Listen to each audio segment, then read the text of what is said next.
नमस्कार, मेरा नाम है डॉक्टर पुरु धवन और आज इस वीडियो में हम बात करने वाले हैं हाइजीन के बारे में। अगर आपके घर में कोई पैरालिसिस का पेशेंट है, तो गर्मी के मौसम में उनका ध्यान रखना बहुत ज़्यादा ज़रूरी हो जाता है। क्योंकि अगर पैरालिसिस का पेशेंट बहुत लंबे टाइम से लेटा रहता है, तो जहाँ पर वो लेटते हैं, वहाँ पे पसीना आता है और इस पसीने की वजह से बहुत सारी स्किन की डिसऑर्डर्स देखने को मिलती हैं। अगर इस पसीने का ढंग से ध्यान ना रखा जाए, तो जख्म बन जाते हैं, जिन्हें हम बेड सोर कहते हैं और जिनको भर पाना बहुत मुश्किल होता है। तो आज जो मैं आपको बताने वाला हूँ, उसको आप ध्यान से सुनेंगे और अपने पेशेंट में नोटिस करने की कोशिश कीजिएगा कि आपके पेशेंट में ऐसी कोई दिक्कत हो तो नहीं रही है।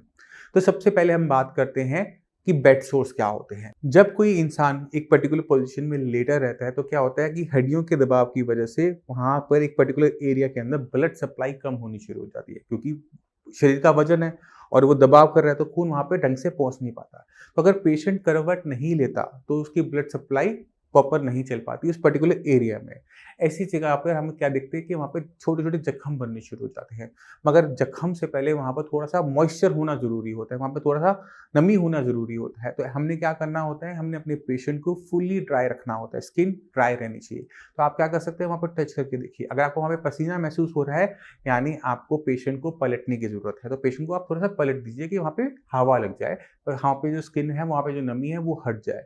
अगर वो नहीं जा रही, बार-बार आ रही है, क्योंकि गर्मी का मौसम है, तो वहाँ पर आप डस्टिंग पाउडर का यूज़ कर सकते हो।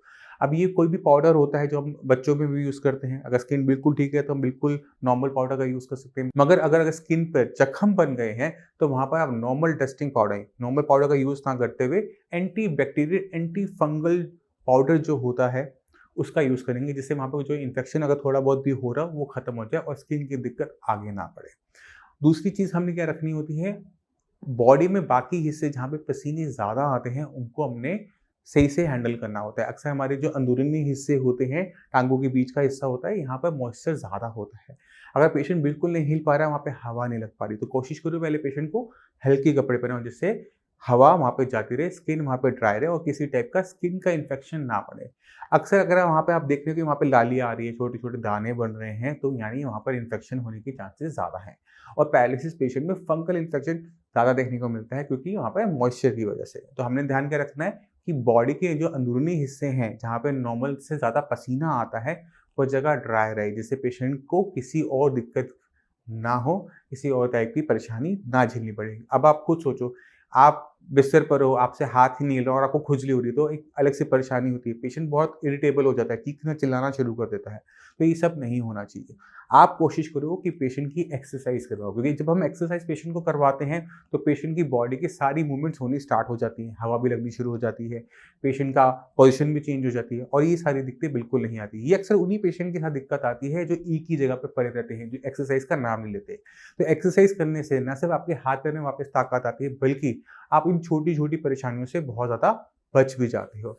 अब एक्सरसाइज के ऊपर हम बहुत सारी वीडियोज़ इस चैनल पे बना चुके हैं। अगर आपको हाथ की दिक्कत ज़्यादा है, तो आप हाथ के लिए स्पेसिफिक क्या एक्सरसाइज है, वो देख सकते हो। पैर की कोई क्या दिक्कत ज़्यादा है, तो आप पैर के लिए कोई स्पेसिफिक एक्सरसाइज देख सकते हो। तो बहुत सारी एक्सरसाइज की वीडियो इस चैनल पे ऑलरेडी हैं। तो अगर आपको कोई दिक्कत आप खत्म करना चाहते हो, तो आपको उसको गहराई से देखना पड़ेगा। मगर आप ये मान के चलो कि पैरालिसिस को जो आप अपने हाथ-पैर का रोग मानते हो, ऐसा नहीं है। वो आपके ब्रेन के अंदर जो क्लॉट आया था, नस फटी थी, जिससे आपके ब्रेन के अंदर नुकसान हुआ था, उसकी वजह से आपके हाथ-पैर की ताकत गई है। हमने अपने दिमाग पे सबसे ज़्यादा काम करना होता है कि दिमाग दोबारा से अपने हाथ-पैर को चलाने लायक बन जाए। अब ये कैसे होता है, कैसे किया जाता है, इसमें क्या-क्या कठिनाइयाँ आती हैं, ये सब जानना आप सभी के लिए ज़रूरी हो जाता है।